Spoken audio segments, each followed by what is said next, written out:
A gente chega lá. Vamos ver, fazendo um breve review. Hoje é o último dia da série que a gente estava fazendo a respeito de como entender um pouco o que a Bíblia fala a respeito de finanças, a respeito de dinheiro, como levar a nossa vida. Então, nós falamos na primeira semana a respeito de que o problema não é o dinheiro, o problema é o amor ao dinheiro. Vocês lembram disso? Que nós devemos de colocar o dinheiro no lugar que ele deve de estar na nossa vida, não deixando ele tomar um lugar que não é dele, porque na nossa vida o dinheiro ele deve ser servo e não senhor. E, infelizmente, muitas vezes o dinheiro tem sido senhor e não servo. Isso foi o que nós falamos na primeira semana. Na semana passada, nós falamos a respeito de honrar a Deus. Também na primeira semana, não sei se vocês lembram, nós falamos a respeito de contentamento, de nós sermos gratos por aquilo que nós temos. Então, eu até usei a frase que a gente tem muito mais do que a gente precisa, ou muito mais do que a gente necessita. Então, também falamos a respeito de honrar a Deus com os nossos bens, mas honrar a Deus e ser honestos com as nossas vidas, com a nossa maneira de ser. Vocês lembram disso? Amém? Então, o dia de hoje, nós vamos estar falando um pouco a respeito, porque é impossível nós falarmos a respeito de dinheiro sem nós falarmos a respeito de generosidade. Eu vou estar tentando falar rapidamente a respeito de oferta, dízimo e generosidade, os três temas juntos. Nós estamos com tudo isso, de certa forma, um pouco acumulado, porque eu gostaria de ter feito em 4 finais de semana, nós somente tivemos 3, então eu tive que acumular tudo um pouco, mas nós podemos voltar a falar disso no futuro, amém? Eu gostaria que você pudesse abrir a sua Bíblia no livro de 2 de Reis, capítulo 4, versículo 1 até o 7.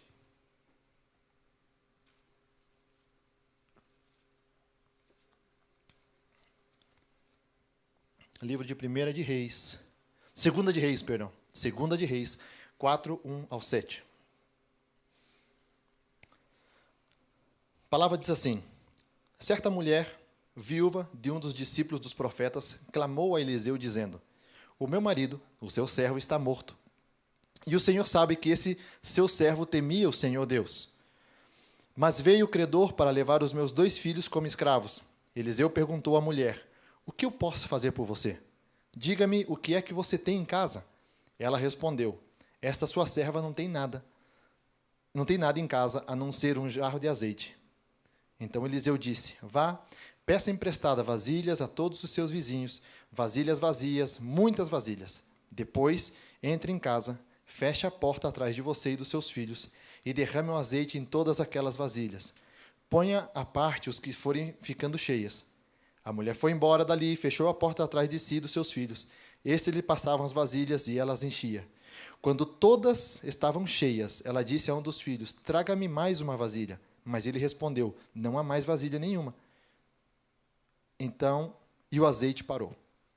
Então foi e contou ao homem de Deus, e ele disse: vá e venda o azeite e pague a sua dívida, e você e os seus filhos vivam do que sobra.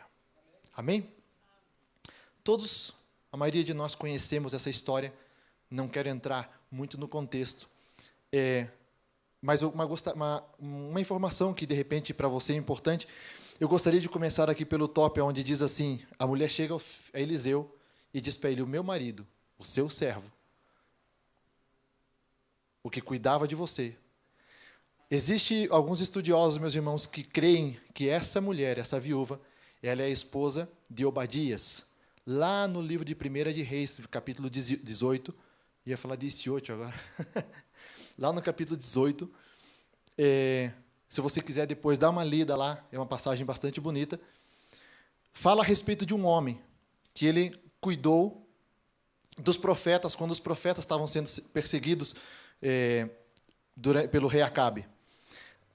Naquela época, esse homem, Obadias, ele trabalhava no palácio, ele pega 100 profetas e esconde eles em 2 cavernas diferentes, e ele mantém essas pessoas com comida, com água, durante um longo período de tempo. Então, se crê, a Bíblia não nos relata, mas, segundo as conexões dos historiadores, creem que essa mulher é a viúva de Obadias, a que cuidou desses profetas. Mas, independente, o que nós entendemos aqui é quando ela diz assim: o meu marido, o teu servo, ele está morto. E você sabe que o meu marido, ele temia o Senhor Deus. Agora essa mulher está numa situação bastante complicada, porque os credores vêm para levar o seu filho. E essa mulher, ela vai no lugar certo, ela vai procurar o profeta e vai dizer essa situação para ele. Aqui eu quero que você tome a primeira lição. Tudo aquilo que você faz para Deus não é em vão. Essa é a primeira lição que você tenha nessa tarde.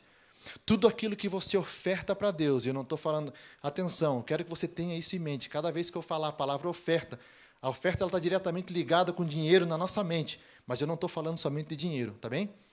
Ainda que nós estamos falando a respeito de finança, mas quando nós ofertamos a Deus, nós não ofertamos somente dinheiro. Quando ela diz, tudo aquilo que você oferta a Deus, meu irmão, ele não é em vão. Não tenha isso na tua mente. A outra coisa importante que eu tomo dessa passagem é que o profeta ele pergunta para ela, o que você tem em casa? Nós vamos estar entendendo um pouco mais para frente que é importante você não queimar as tuas sementes, você não destruir as tuas sementes. Tudo que ela tinha em casa, porque Deus precisa de algo que você tenha para Ele poder trabalhar em cima disso. Deus é um Deus todo-poderoso, mas só que Deus nos deu a capacidade de administrar também. Talvez se essa mulher tivesse chegado já ao ponto de não ter mais nenhum azeite em casa, o que Deus poderia fazer? Ela clamou no momento certo, ela falou, eu só tenho uma jarra de azeite. O azeite era muito usado naquela época, o azeite era super necessário para fazer, tanto para cozinhar, mas para fazer espécias, fazer perfumes, enfim, uma série de coisas.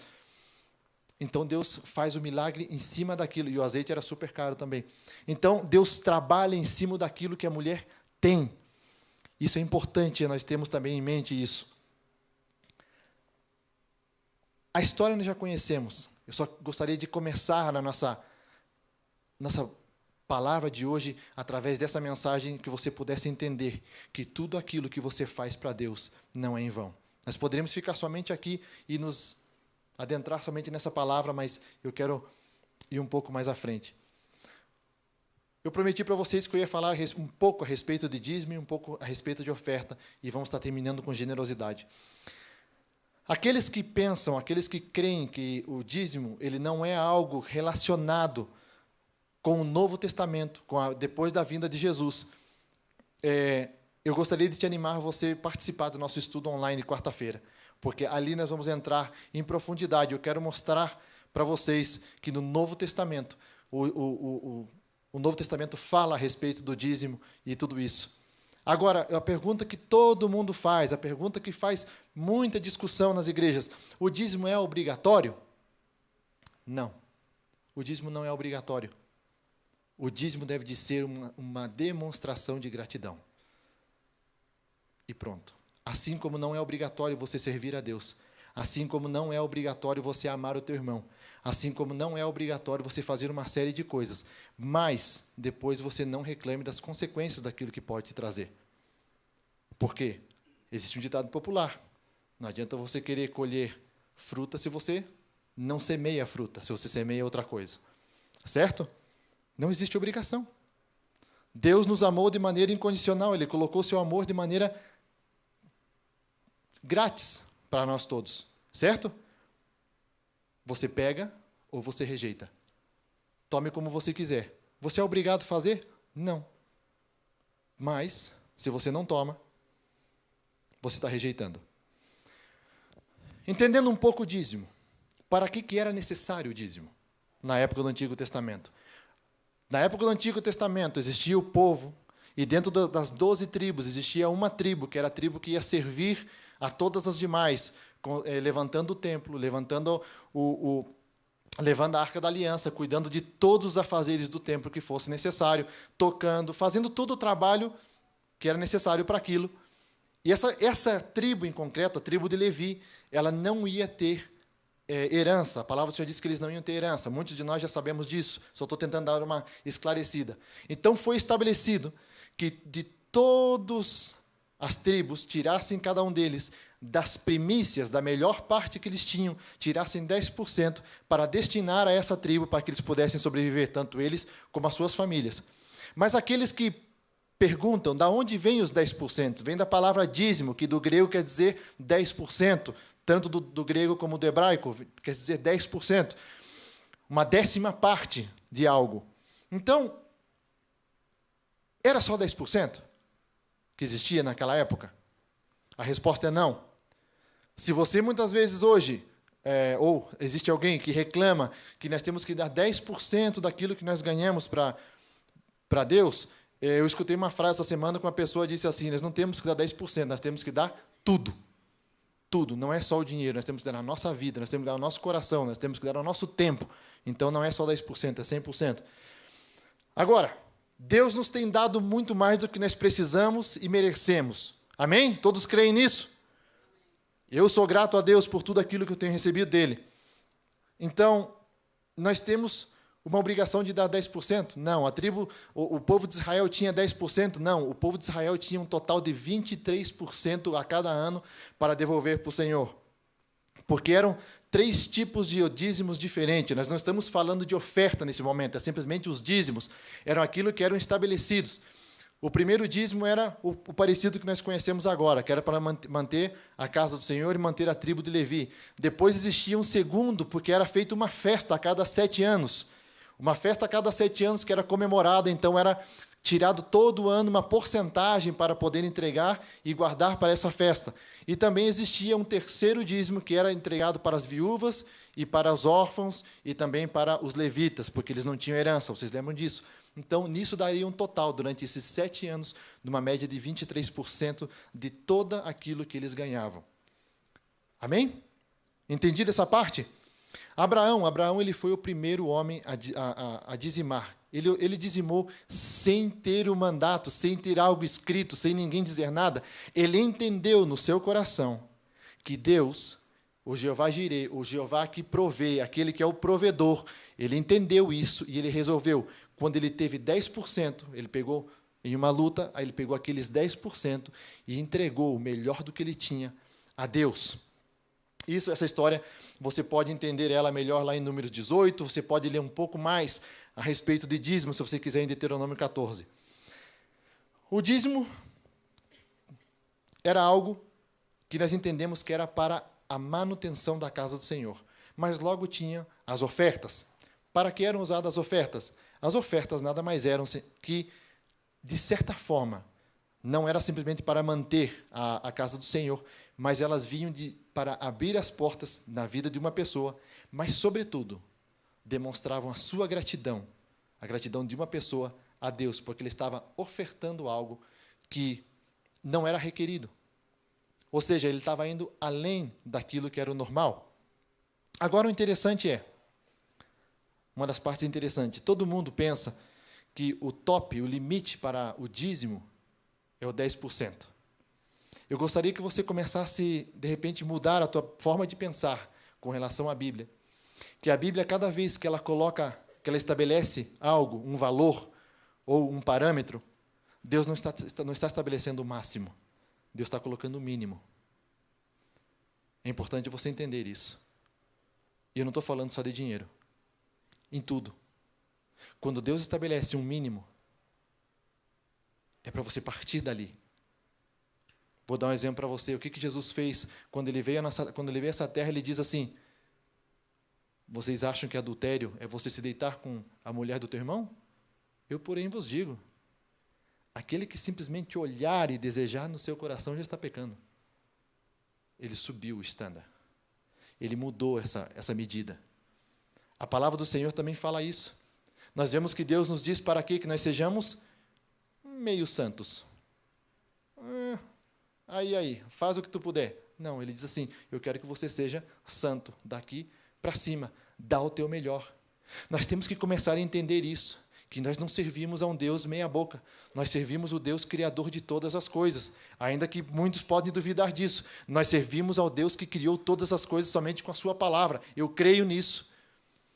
E quando Deus nos dá algo, Ele não nos dá pela metade, Ele não nos dá algo meia boca. Quando Ele entregou o que Ele entregou o que Ele tinha de melhor, que foi o seu Filho. Então, nós devemos de começar a entender isso. Deus não pede o máximo. Ele não estabelece o máximo, Ele estabelece o mínimo. E nós temos que dar o nosso máximo. Com relação às ofertas, meus irmãos, o que acontecia com as ofertas? As ofertas eram voluntárias. Estamos falando do povo de Israel. Gostaria que você abrisse sua Bíblia no livro de Êxodo 35, 29. Êxodo 35, 29 diz assim: Os filhos de Israel trouxeram oferta voluntária ao Senhor, a saber, todo homem e mulher cujo coração os dispôs para trazerem uma oferta para toda a obra que o Senhor havia ordenado que se fizesse por meio de Moisés. Não fecha a tua Bíblia. Vai para o mesmo livro, para o capítulo 36, um capítulo para frente, o versículo 5 ao 6. Olha como o povo tinha um coração voltado para Deus. E disseram a Moisés: o povo traz muito mais do que é necessário para o serviço da obra que o Senhor ordenou que se fizesse. Então Moisés ordenou, e a ordem foi proclamada no arraial: nenhum homem ou mulher faça mais obra alguma para a oferta do santuário. Assim o povo foi proibido de trazer mais. Irmãos, existe um ditado que se diz que dinheiro nunca é muito. Agora, se você pega, eu te convido, se você tiver tempo, leia o capítulo 35, capítulo 36 de Êxodo. Ali foi pedido para que o povo trouxesse ouro, madeira, linho, tudo que eles precisavam para poder construir o templo, o santuário do Senhor. Tudo que era necessário. E o povo começou a trazer. Mas lembra de uma coisa: esse povo não estava estabelecido num lugar. Esse povo, eles estavam se movendo.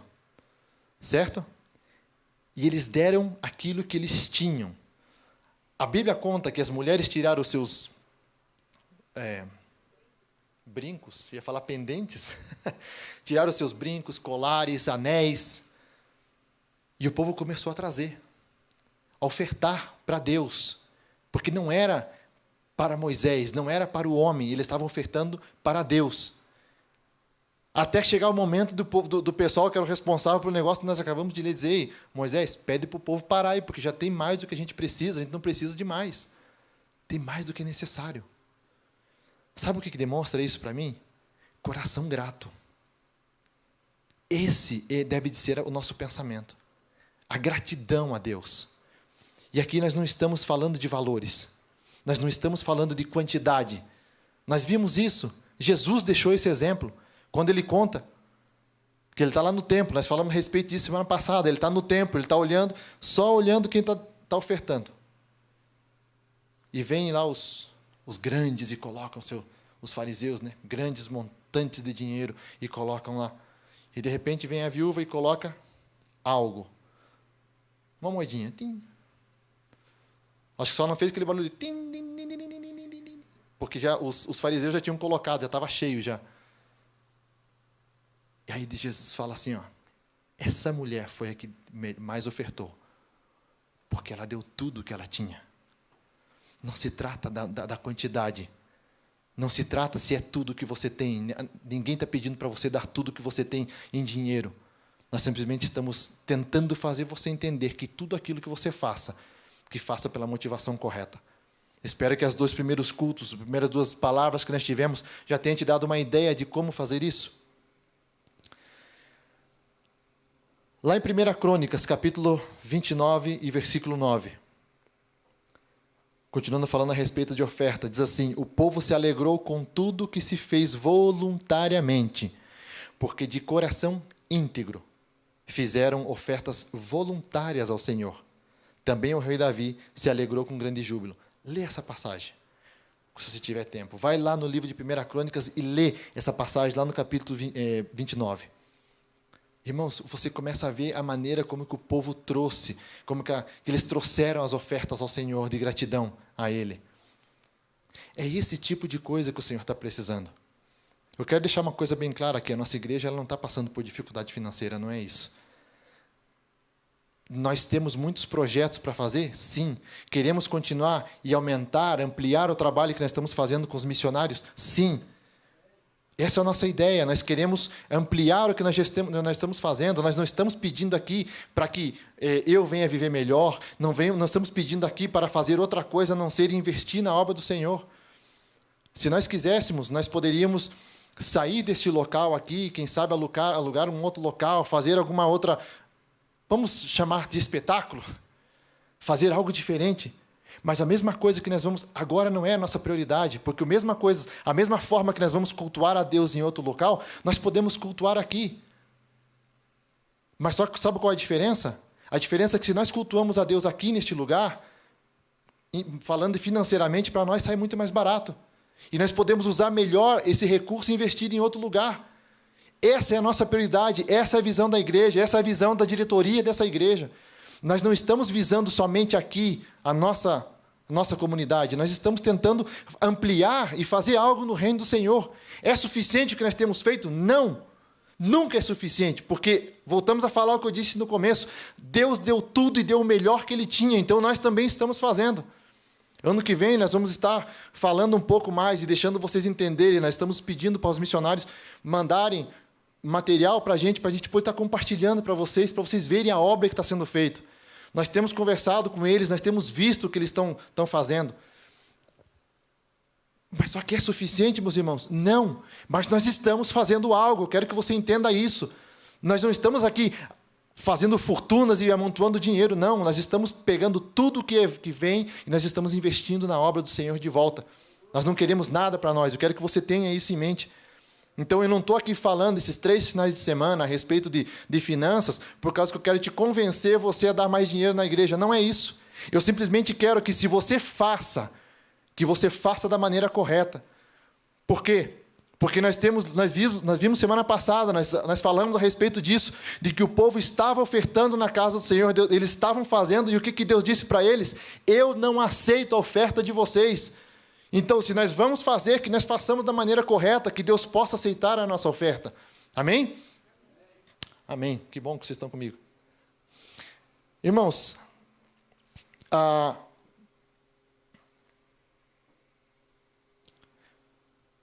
dentro do que nós já tínhamos falado a respeito do que eu falei a respeito de dízimo e oferta, eu quero que você mantenha essa ideia. É impossível eu entrar hoje e me aprofundar diretamente nisso, porque eu gostaria que você entendesse um outro conceito. Porque não adianta eu falar aqui a noite inteira a respeito de dízimo e oferta, se você não entende o conceito de generosidade. É impossível. Se você não entende essa parte de generosidade, é em vão eu ficar falando a respeito de oferta e de dízimo. Porque se você dizima e oferta sem entender o conceito de generosidade, você está fazendo isso em vão. Pode abrir a tua Bíblia no livro de 2 Coríntios, capítulo 9, versículo 5.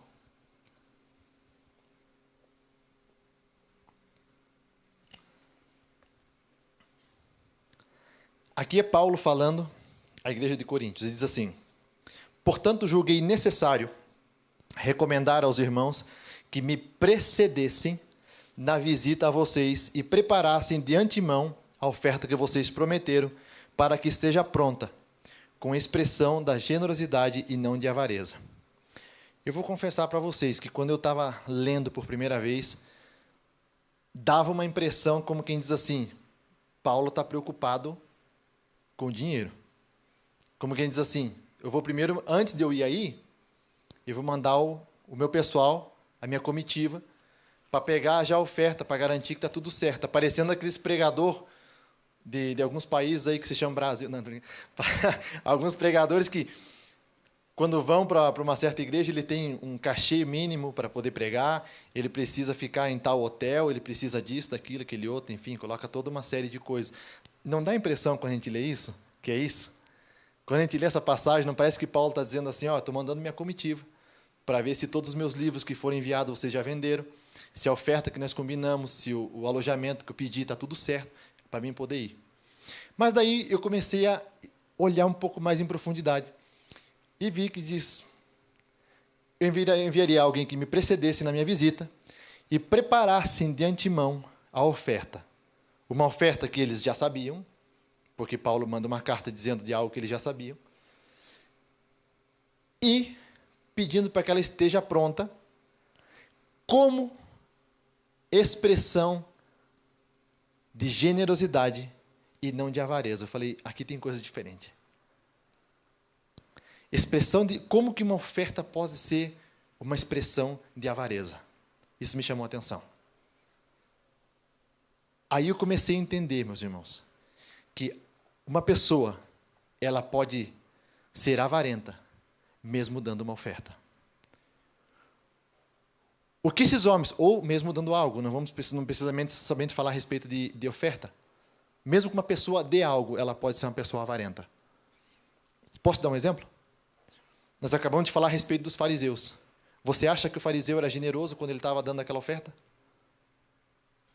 Uma pessoa que chega e dá algo para você, simplesmente porque ele quer se desfazer daquilo, porque aquilo é um entulho, é um encosto para ele. Ele dá para você aquilo. Você acha que essa pessoa está sendo generosa? A generosidade, nós primeiramente temos que entender o que é a generosidade, qual é a razão da generosidade. Nós servimos a um Deus que ele é generoso. Nós servimos a um Deus que ele é bondoso. Nós servimos a um Deus que ele é bondoso. A palavra do Senhor diz em João capítulo 3,16, que ele entregou o seu único filho, aquilo que ele tinha de melhor, para que morresse tanto por mim como por você. Você quer demonstração maior do que essa de generosidade? Eu não vejo outra. Não posso achar outra na Bíblia e dizer para você assim, olha, essa demonstração aqui é maior que a maior demonstração de generosidade que Deus fez. Não, essa porque foi através desse sacrifício, dele entregando o que ele tinha de melhor, que ele resgatou a nossa comunhão com ele. Então, se nosso Deus ele é generoso, a palavra do Senhor diz lá em Efésios capítulo 5, versículo 1, que nós devemos de ser imitadores de Deus. Então, nós também devemos de ser generosos. Mas qual a razão da generosidade? Por que nós temos que ser generosos? Porque a generosidade nossa expressa quem Deus é. Porque se Deus é generoso e nós somos generosos, estamos expressando a generosidade de Deus. Estamos expressando quem Deus é. Vamos ver o que a palavra do Senhor diz lá em 2 Coríntios 9, 13 ao 15. 2 Coríntios 9, 13 ao 15. Antes desse versículo que nós estamos lendo, ele está falando a respeito da parte financeira, ele está falando a respeito das ofertas e uma série de coisas. Então ele chega e diz assim, Paulo diz assim, na prova deste serviço, na prova daquilo que nós vamos falar daqui a pouco, nos versículos que estão antes disso, ele diz assim, na prova deste serviço, eles glorificam a Deus pela obediência da confissão que vocês fazem do Evangelho de Cristo e pela generosidade com que vocês contribuem para eles e para todos. Enquanto eles oram por vocês, com grande afeto, por causa da extraordinária graça de Deus que foi dada a vocês, graças a Deus pelo seu dom indescritível. Ou seja, a nossa generosidade, ela demonstra quem Deus é. Tudo bem que a palavra do Senhor diz que nós não podemos, as nossas obras, ninguém vai ser salvo pelas obras. A palavra diz assim que as obras, sem a fé, ela é morta, mas a fé também, sem as obras, ela também está morta. As duas estão interligadas, não pode somente ter uma e não pode somente ter outra.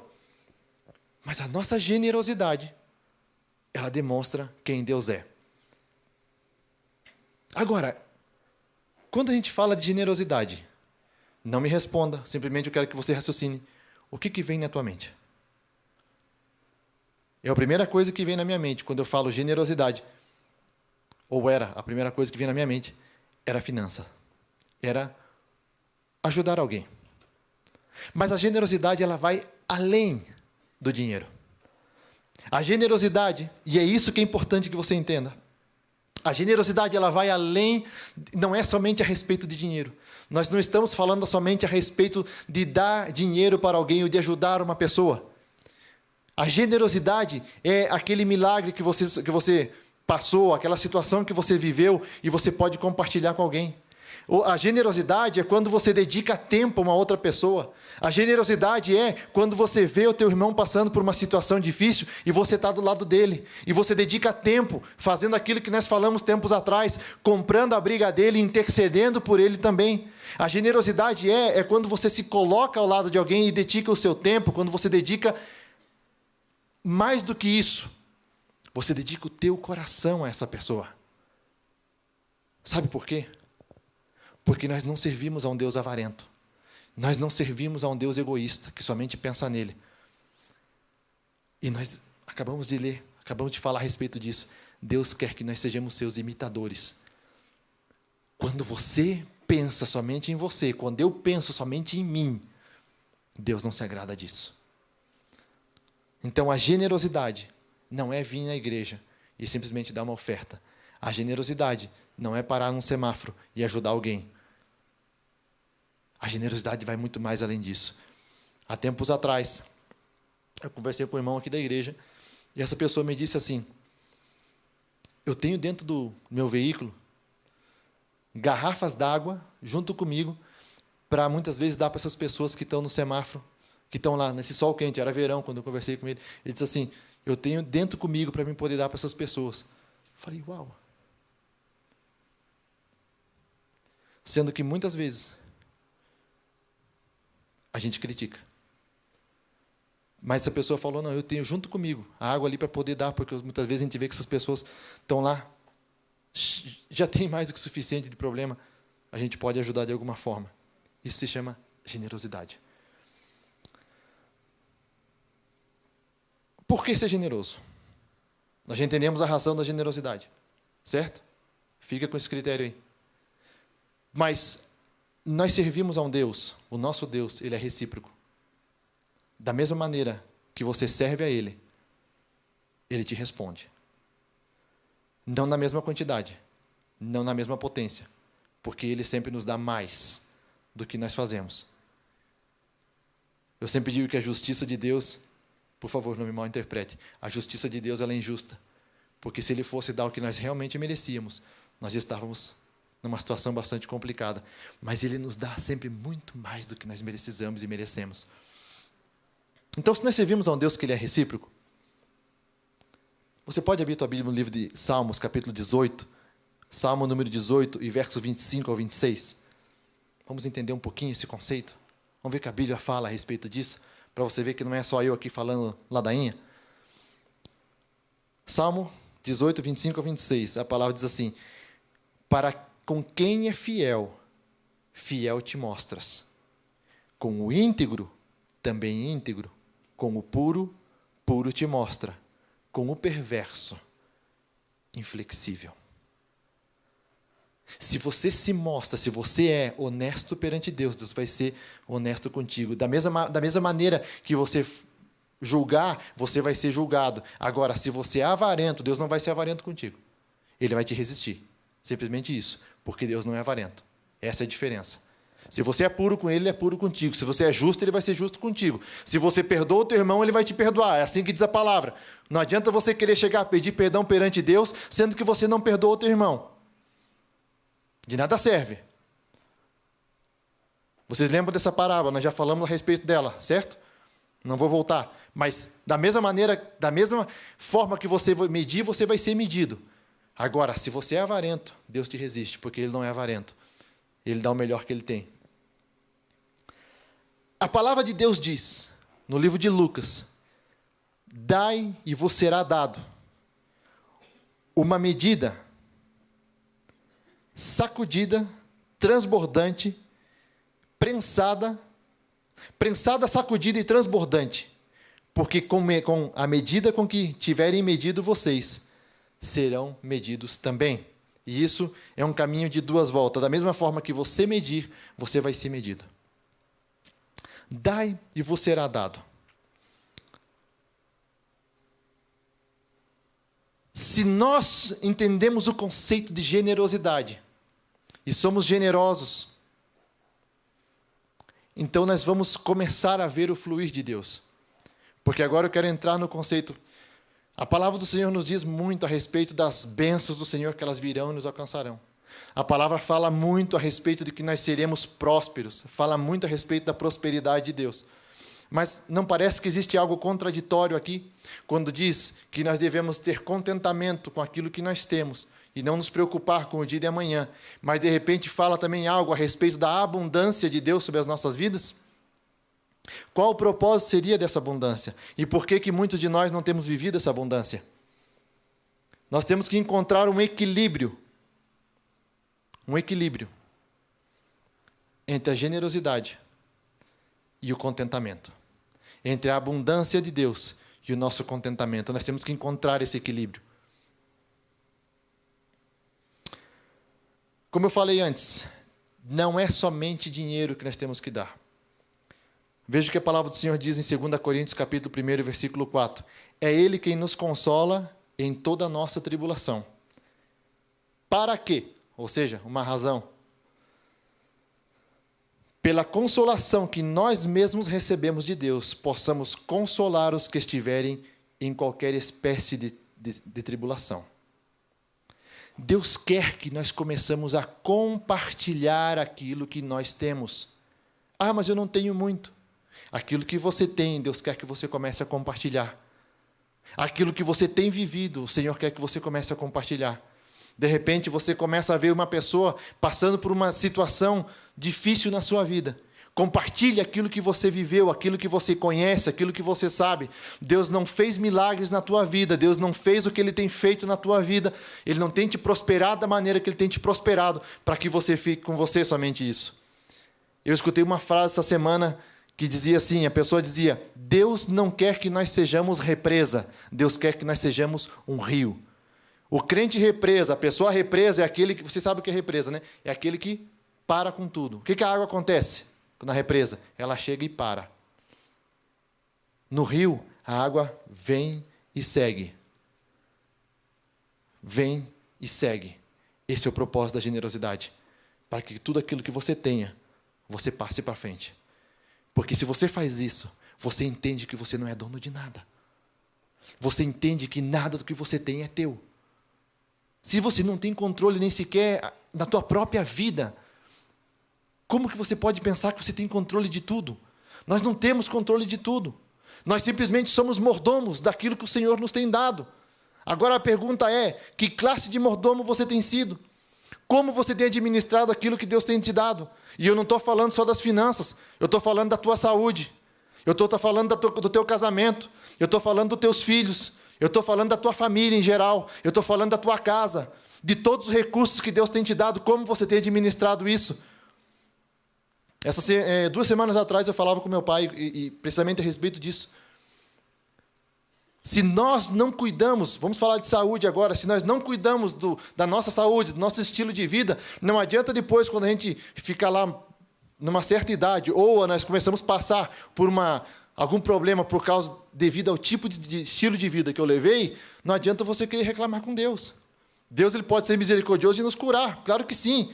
Se sobrevém algum mal sobre a nossa vida, que não foi nós que buscamos, eu tenho certeza que Deus pode fazer um milagre e nos curar. Agora, se foi algo que eu busquei, porque eu fui um mau administrador, um mau mordomo, se eu me meto, se eu não faço direito os meus negócios, se eu faço igual aquela pessoa lá que a Bíblia fala, que diz assim: bom, meus celeiros estão cheios, o que eu faço?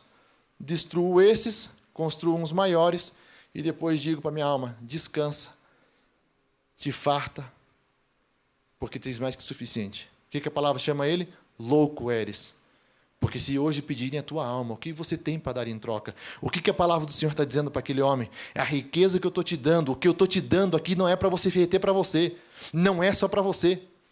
O que eu estou dizendo para você não é que você tem que pegar tudo que você tem e dar para os demais. Não, isso não é ser um bom administrador. Nós vemos que o nosso Deus ele não faz isso. Agora, o que nós devemos de fazer é entender, que nós vamos falar daqui a pouquinho, o que é semente e o que é pão. Você come semente? Ninguém aqui é passarinho para comer semente. Nós comemos pão. E a semente, nós devemos de fazer o que com ela? Plantar. É isso que nós devemos de entender. Em tudo, lá em capítulo 20 de Atos e versículo 35, em tudo tenho mostrado a vocês que, trabalhando assim, é preciso socorrer os necessitados e lembrar das próprias palavras do Senhor Jesus: mais bem-aventurado é dar que receber. Abraão entendeu isso, logo cedo. Quando Abraão fez aquilo, ele entendeu muito cedo que melhor é ter para dar do que ter que receber. Não estou falando que aquele que recebe está no lugar errado. Entenda isso. Mas eu quero que você entenda que o lugar, a posição de poder dar, está disponível para você que serve a Deus e você é fiel a Ele. É esse o lugar que Deus quer que você esteja. Deus quer te abençoar, mas enquanto você não entender que você não é represa, que você é rio, você não vai ser abençoado. Deus vai te dar somente o necessário para você viver.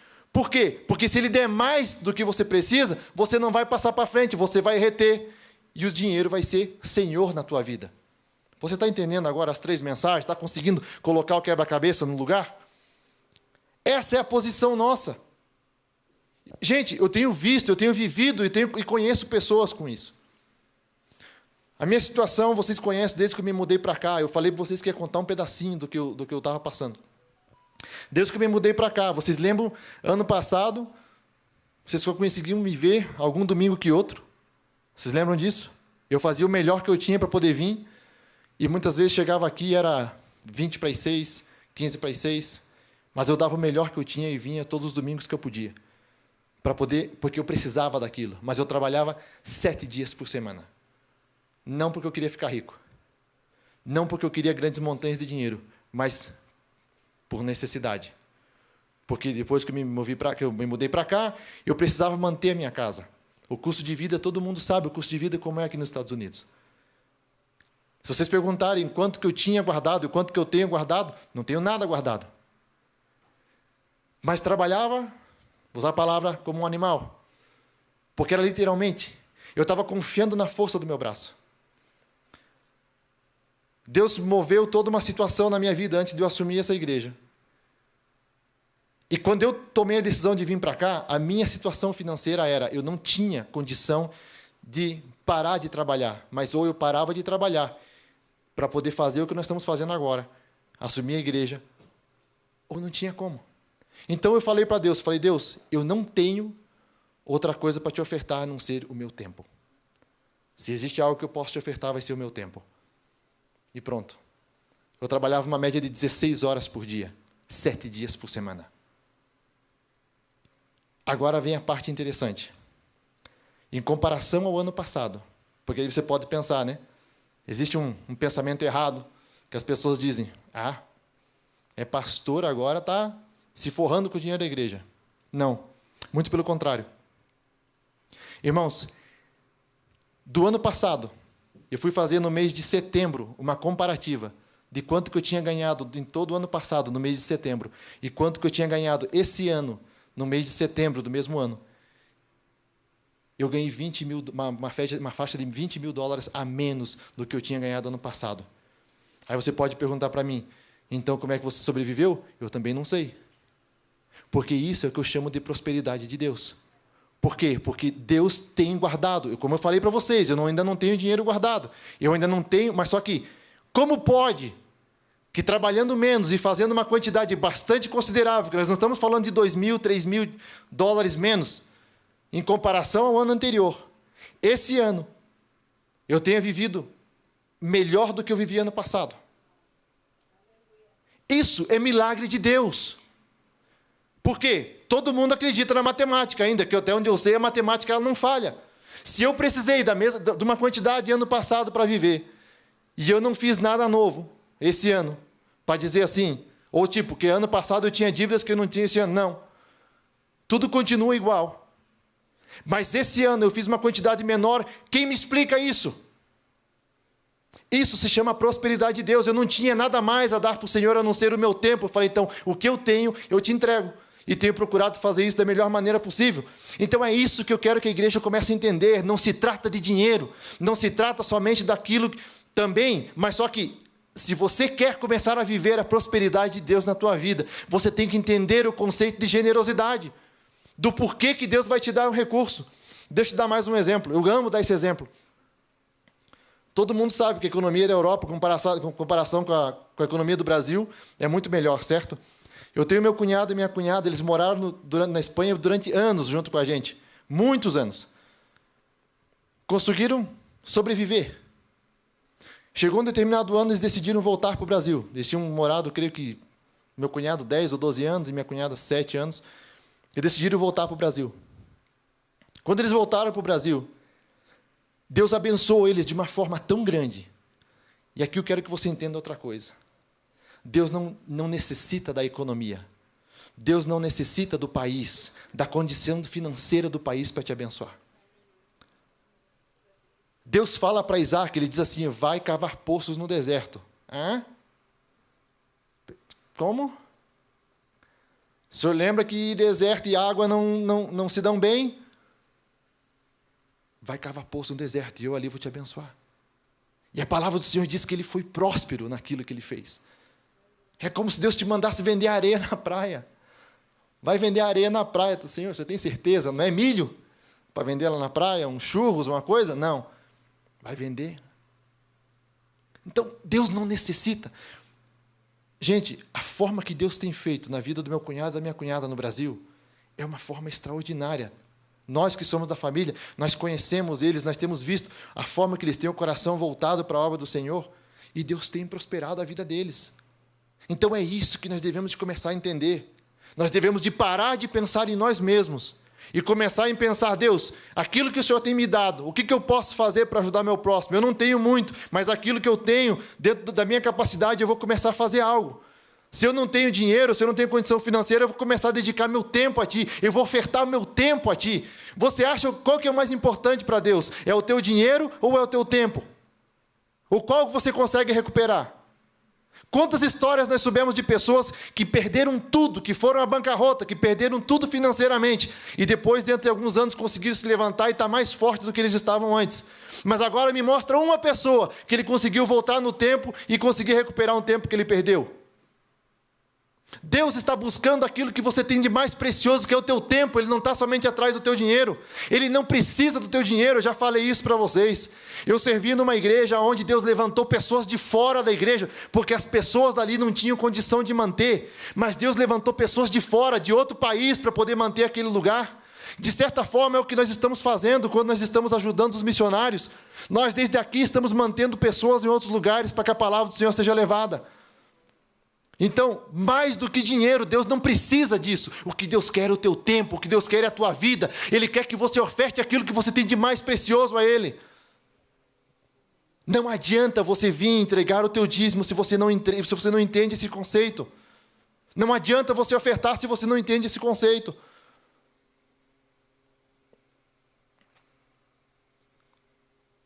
Olha o que a palavra do Senhor diz, em Efésios 4:28.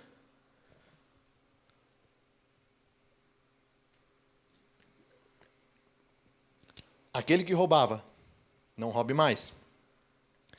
Pelo contrário, trabalhe, fazendo com as próprias mãos o que é bom, para que tenha o que repartir com o necessitado. Ele não está dizendo para o cara que era ladrão, trabalhar e dizer assim: guarda um dinheiro para você, faz aí a tua montanha de dinheiro, para que você não tenha mais necessidade de roubar e nem ter a tentação de roubar. Ele não diz isso. Ele diz: trabalhe, e com o trabalho das tuas mãos, honesto, um bom trabalho, você possa ter para poder dar para os demais. A palavra do Senhor diz lá em Provérbios que aquele que ajuda o pobre, ou ajuda o necessitado, ele empresta ao Senhor. Não é interessante isso? E logo Deus que diz assim, porque se nós pegamos algo emprestado, o que nós temos? Uma dívida, certo? E logo ao Deus que diz assim: não deva nada a ninguém a não ser o amor. Ele está dizendo: faça uma dívida comigo. Pode fazer, porque eu banco. É a única área, é o único aspecto na Bíblia onde Deus diz assim: faça isso, e se eu não cumprir na tua vida, faz prova de mim. Não existe outra área, você pode procurar. É a única área em Malaquias que a palavra diz assim: fazei prova de mim, para ver se eu não abrirei as portas dos céus na tua vida. Entende esse conceito. Vive isso. Vive o contentamento. Vive a honestidade. Honra a Deus com tudo que você tem. Seja fiel a Ele.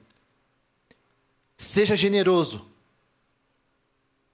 E se as coisas não acontecerem, pega essa palavra.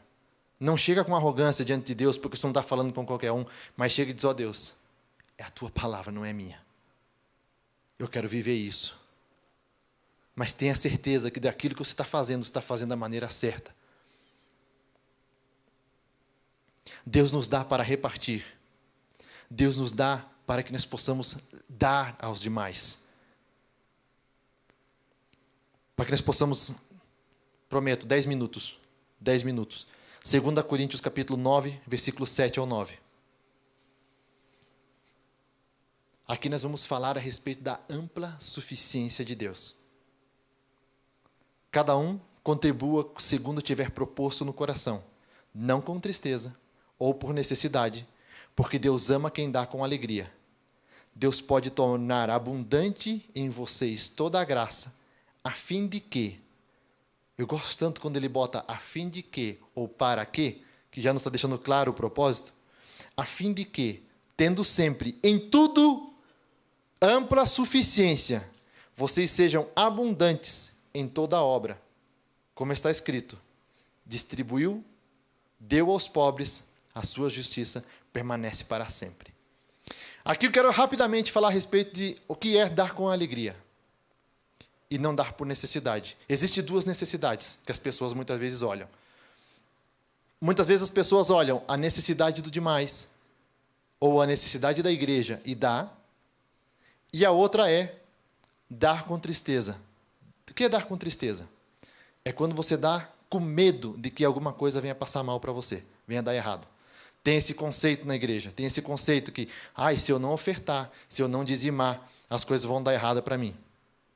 Meu irmão, se você não entender o conceito de ofertar e de dizimar, com generosidade, expressando a generosidade de Deus, você está ofertando errado. Está fazendo errado igual.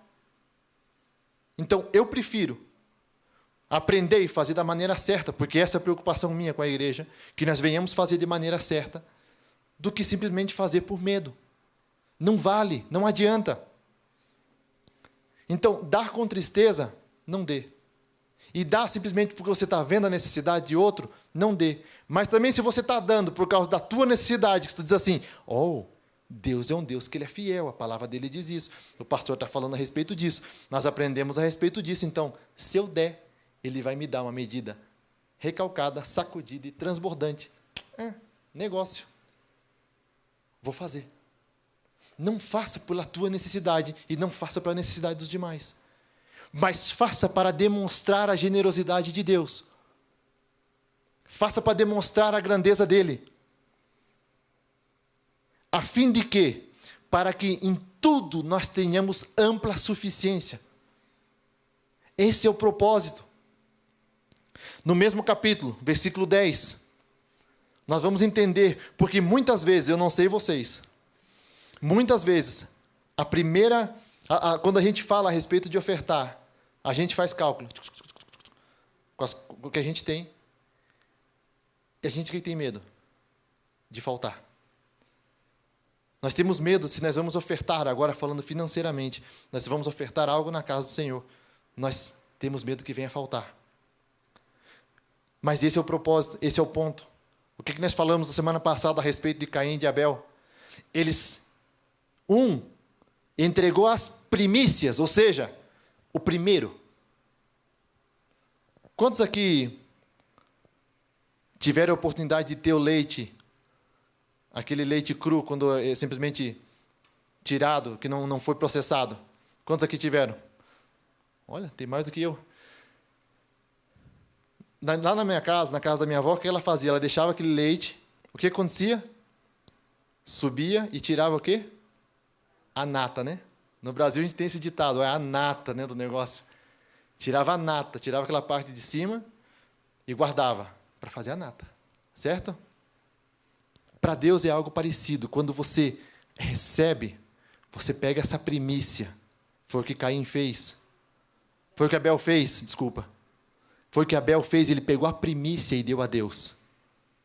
Ele não se preocupou se ia faltar, se o negócio ia continuar rendendo, se ia continuar nascendo ovelha, se não ia, o que ia acontecer, se ia dar uma praga, ia morrer todas as ovelhas. Ele não pensou nada disso.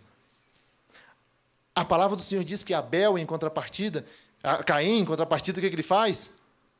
No final de um tempo, depois que ele já tinha colhido, depois que ele já tinha feito tudo, porque quando a Bíblia fala no final de um tempo não é o começo, no final desse tempo ele chega e oferta algo a Deus. E Deus diz, por que você está me dando a sobra? Quem estava no grupo quinta-feira? Só eu. E tem mais gente. Quinta-feira eu falei um testemunho bem rápido do que eu tive. Eu tive uma experiência que uma vez eu tinha um carro que tinha quebrado a bomba d'água, outro carro que era velho, mas andava, firmeza, um tanque de guerra, mas era mais velho que eu.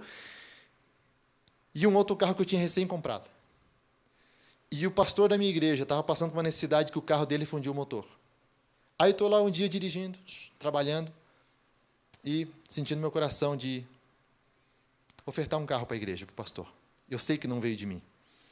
Daí, na hora, eu pensei, se eu entrego, se eu posso dar aquele carro que está com a bomba d'água estragada, são 300 euros para poder arrumar, o pastor é mais barato do que arrumar o motor do carro dele. Mas daí pensei, nossa, mas também dá um negócio estragado para a igreja, né? Que coisa, né? Falei, vou dar o outro. O tanque de guerra lá, aquele é firme, eu sei que ele vai aguentar e vai servir para o pastor. Na hora que eu pensei isso, meu irmão, foi uma das vezes assim que eu senti o Espírito Santo falar mais forte comigo a respeito da minha pessoa, não a respeito da vida de alguém. O Espírito Santo falou comigo muito forte assim, por que você está me dando o pior? Naquele momento, eu senti vergonha de mim mesmo. Peguei meu telefone, liguei para minha esposa, porque vocês lembram que nós falamos semana passada que a gente não pode fazer as coisas em desacordo? Eu falei, Deus, se ela concordar, eu vou dar esse melhor que eu tenho. Liguei para ela, falei, a situação é essa, assim, assim, o que você acha? Ela falou, faz o que está no teu coração. Eu dei aquele carro que eu tinha melhor, o que eu fiz? Voltei para o meu tanque de guerra e continuei trabalhando, levando a minha vida com aquele carro. O resultado disso, vai vendo, Deus atuou numa área que eu não imaginei que Ele ia fazer. A minha documentação lá na Espanha era que eu só podia trabalhar para outras pessoas, e eu precisava trabalhar por minha própria conta. Eu tinha recém comprado um negócio, e eu precisava trabalhar por minha própria conta, eu tinha que ser o que eles chamam de autônomo, ok? Mas para mim poder fazer isso, eu tinha que apresentar um projeto perante o governo, eu tinha que demonstrar para o governo que eu tinha uma quantidade considerável de dinheiro no banco, que eu podia manter o meu negócio durante um ano. Não era muito dinheiro, mas era algo que eu não tinha, ok? A empresa pela qual eu prestava serviço, eu colocava isofilme em carro, todo mundo sabe o que é isofilme em carro, certo? Eu colocava isofilme em carro nos concessionários. Uma dessas concessionárias, um dia chega para mim, eu estou lá trabalhando, o cara disse para mim, ei, gostou desse carro? Eu olhei para o carro e falei, gostei. O cara falou, quer comprar? Eu falei, quero, mas não tenho dinheiro. Ele falou, não tem problema, a gente negocia. Aí eu fiquei olhando para o cara, todo vendedor vem com essas histórias, né? Eu falei, mas que negócio? Ele falou, vocês lembram do carro que eu dei para o pastor? Eu tinha comprado ele, mas o carro não era do valor daquele que o cara estava me oferecendo. Eu tinha comprado o carro e estava pagando para ele em serviço. Quem faz isso sem juros, sem nada? Aí o cara olha para mim, com um carro que valia quase 10 mil, ele diz assim, se você quiser, faz o mesmo negócio que você fez com o outro. A gente faz sem juro e você vai pagando ele como você quiser. Em serviço, aí eu. Por que não? Eu estava andando com o tanque de guerra, você lembra? Comprei aquele carro, muito mais novo, mais econômico, tudo bem. Comprei aquele carro, fiquei um tempo com ele. Chegou o momento que eu pensei, quando eu fui apresentar minha documentação, que eu precisava desse valor, eu já tinha pago aquele carro, em serviço, num prazo super curto, sem juros, sem nada. Peguei aquele carro, vendi ele, e o valor dele deu para mim comprar outro, como se fosse uma van para mim poder trabalhar, que era melhor ainda para mim trabalhar, e o valor que me sobrou eu coloquei no banco para demonstrar para o governo que era o que eu precisava para mim poder ser autônomo. Você está vendo? Você entendeu agora? É mais ou menos assim como Deus faz. Eu não fiz aquilo pensando, Deus pode me retribuir algo em troca. Não. Eu não fiz aquilo porque simplesmente eu vi a necessidade da igreja. Por isso que eu falo para vocês, eu não estou vindo aqui também tocar trombeta e dizer assim, olha o que eu faço, o que eu fiz. Não.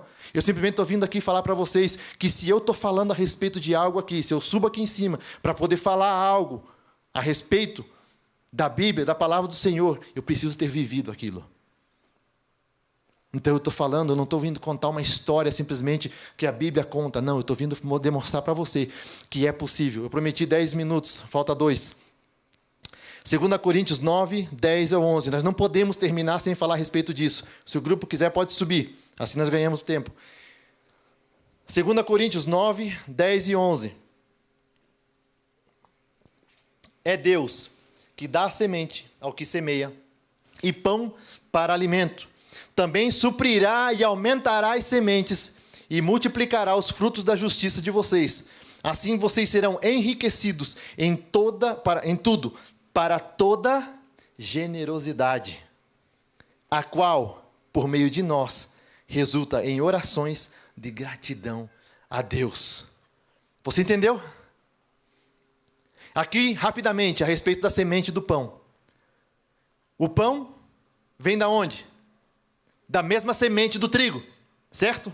A mesma semente que se planta para fazer o trigo é a semente que se planta, é a semente que se usa depois para poder fazer o pão. Toda pessoa aqui, quem tem o mínimo conhecimento de agricultura, de lavoura, pessoal que já mexeu com isso. Qual que é a primeira coisa que você faz? Qual que é a primeira coisa que os lavradores fazem? O meu avô, ele cuidou muito tempo de fazenda. A primeira coisa que se fazia, quando se colhia, se tirava a semente para o plantio do ano que vem, ou para o próximo plantio. Nenhuma pessoa normal, um lavrador normal, ele vai chegar e vai comer tudo. Porque nem tudo aquilo que Deus te dá é para fazer pão. O pão é para alimento, a semente é para a gente plantar. Então começa a ter isso, essa mentalidade de administração. A semente, ela tem 2 propósitos. Primeiro, ela deve ser armazenada. E depois ela deve ser plantada. Nós precisamos começar a plantar as nossas sementes e parar de queimar elas e comer todas elas. Tem gente que está comendo a semente e a espiga junto. Está comendo tudo que tem e o que não tem. Então como que Deus... Só que Ele está comendo. E Deus não deu para você comer. Deus te deu a semente para você plantar. Você está conseguindo entender? Esse é o conceito. Dentro de tudo que nós falamos durante esses 3 domingos, você tem que entender que o dinheiro, ele não pode ser senhor na tua vida, ele tem que ser servo. Você não pode viver somente pensando naquilo que você tem que fazer, naquilo que eu vou construir, naquilo que eu vou comprar, naquilo que eu tenho que pagar. Você não pode viver dessa forma. A tua maior preocupação deve de ser: como que eu vou honrar a Deus com tudo aquilo que eu tenho? Como que eu vou honrar a Deus com os meus bens? E a tua segunda preocupação deve de ser: como que eu vou fazer para poder ser generoso com aquilo que Deus tem me dado? Deus, o que você quer que eu faça com isso que eu tenho recebido? Não se preocupa, meus irmãos, porque a água no rio, ela nunca falta, ela continua fluindo. Se você entende que não depende de você, se você entende o que diz lá em Mateus capítulo 6, que não adianta você trabalhar pela força do teu braço, que não adianta você querer fazer, porque a prosperidade quem dá é o Senhor, você vai parar de sofrer. Você vai parar de deixar o dinheiro querer ser senhor na tua vida. É isso que nós devemos entender como igreja. E é isso que nós devemos de fazer para poder ofertar na casa dele. Amém? Vamos louvar o Senhor?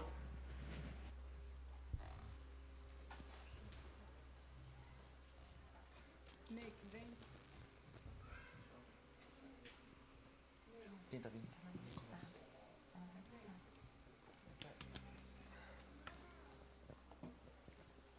Vamos nos colocar de pé, meus irmãos. Nick. Nós temos Let's stand up, brothers and sisters. sempre esse delay. Precisamos que o nosso tradutor ele volte. We have a little delay here because we need our translator, our interpreter to come back to the piano. Tá vendo como a gente precisa do seu tempo? See how much we need your time. Eu tenho uma pessoa aqui que ele está cruzando e cabeceando ao mesmo tempo. Quem Have entende de someone futebol here entende o que eu estou that falando. That's crossing and Está fazendo hitting 2 with coisas ao the mesmo head. tempo. He's doing 2 things at the same time, interpreting and playing. A palavra do Senhor diz que a obra dele é grande, ela é enorme, mas são poucos os trabalhadores. The word of God says that the work is so big, but we have few workers. Meu irmão, esse é o 3º domingo que nós falamos a respeito disso. Eu creio que desde o 1º domingo você entendeu o conceito. I hope that from the first Sunday you understood the concept. Talvez você, quando eu falei que nós íamos estar falando a respeito de finanças durante o mês de novembro, Maybe when I told you that we are going to be talking about finance throughout the whole month of November, a tua expectativa pode ter sido outra. your expectation might be different. Mas eu espero que desde o 1º domingo, But I hope that from the first Sunday, cada vez que você veio aqui na frente ofertar, every time that you came to offer, E cada vez que você dedicou algo para Deus, And every time that you gave something to God, você tenha tido um conceito diferente. you had a different concept. Porque esse foi o propósito desse período. Because that was the purpose to have this teaching about finance. Eu não sei se você notou, mas durante esses 3 domingos eu coloquei a oportunidade da gente ofertar no final. I don't know if you noticed, but throughout these 3 Sundays, I left the offerings to the end of the service. Não foi para fazer com que você tivesse comovido ou para te mover a fazer algo que você não deveria. Not just to make you do something that you didn't want to, Mas foi para te dar a oportunidade de você começar a fazer aquilo que você já fazia da maneira correta. but to give you an opportunity to do what you have been doing, but in a correct Eu não way. quero te convencer de nada.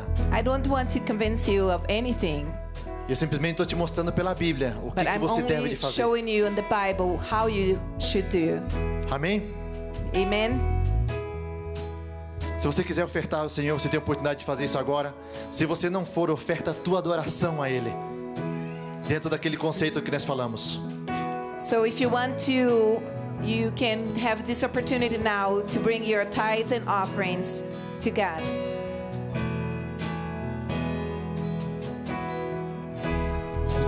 Precioso Jesus, aos teus pés aqui estou. Que eu poderia te oferecer por tudo que tu és. Tudo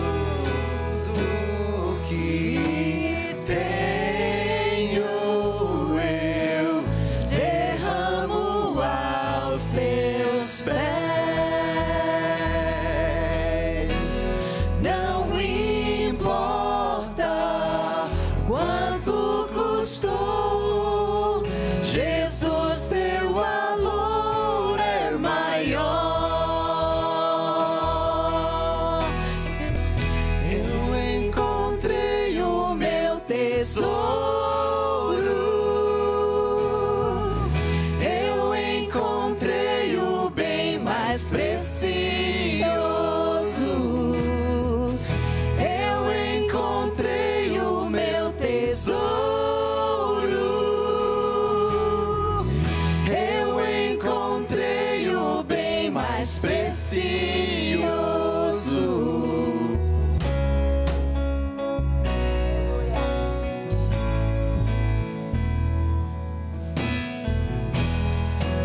Precioso Jesus, eu amo o som da tua voz. Tuas palavras são mais desejáveis que o mais doce mel. Tudo que tenho eu derramo aos teus pés. Não importa quanto custou, Jesus, teu valor é maior. Tudo que tenho eu derramo aos teus pés. Não importa quanto custou, Jesus, teu valor é maior.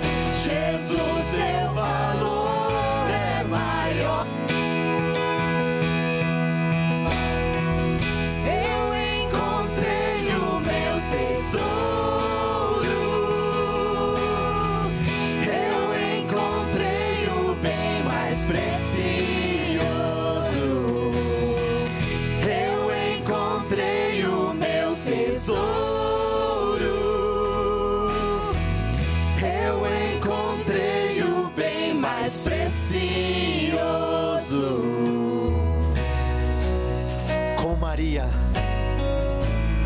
Que a palavra diz que ela escolheu a melhor parte. Like Mary, that the word says that she chose the best part. Vamos fazer isso, escolher a melhor parte? Let's do again, let's do Que like estava a that. seus pés e dissestes a ela, essa é a boa parte que nunca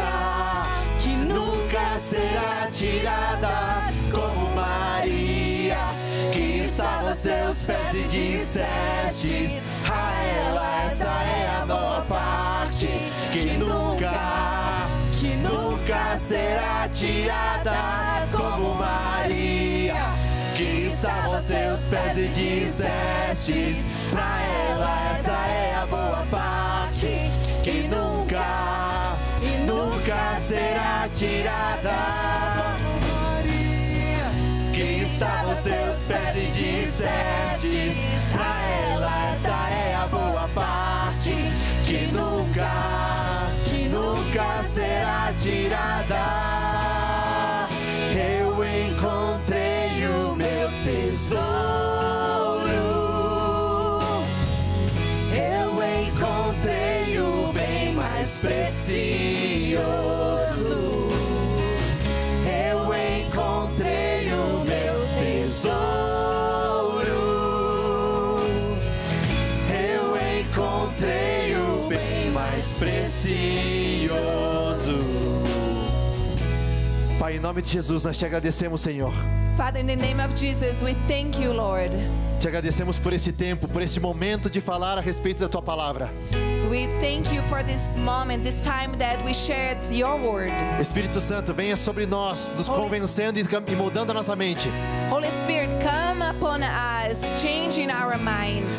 Coloca a Deus como primeiro em nossas vidas. Put God as the first one in our lives. Que todos e cada um de nós possamos escolher a melhor parte. That everyone and each one of us may choose the best part. E que o dinheiro, ó Deus, venha servir e não ser senhor em nossas That vidas. the money be a servant and not a master in our lives. Que tu, Deus, venha ser o principal em tudo aquilo que nós fazemos. That you, Lord, be the first in everything that we do. E assim, ó Deus, nós possamos te servir com coração grato e generoso.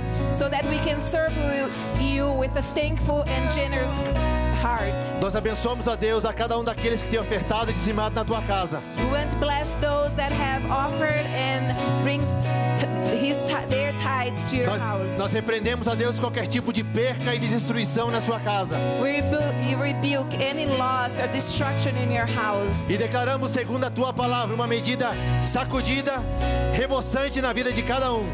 And we declare upon those that offered an abundant back, E Deus, giving.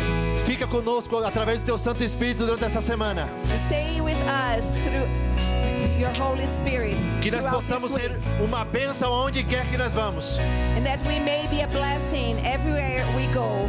Para a glória do teu nome. For your glory. For the Em glory nome of de your name. Jesus. In the name of Jesus. Que nessa semana você possa sentir o amor de Deus. That may on this week you can feel the love of God. Andar na graça com Jesus. To walk on Jesus' grace. E ser cheio do Espírito Santo. And be filled with the Holy Spirit. Que Deus te abençoe. God bless you. A boa parte que nunca será tirada, como Maria, que estava a seus pés e dissestes a ela, essa é a boa parte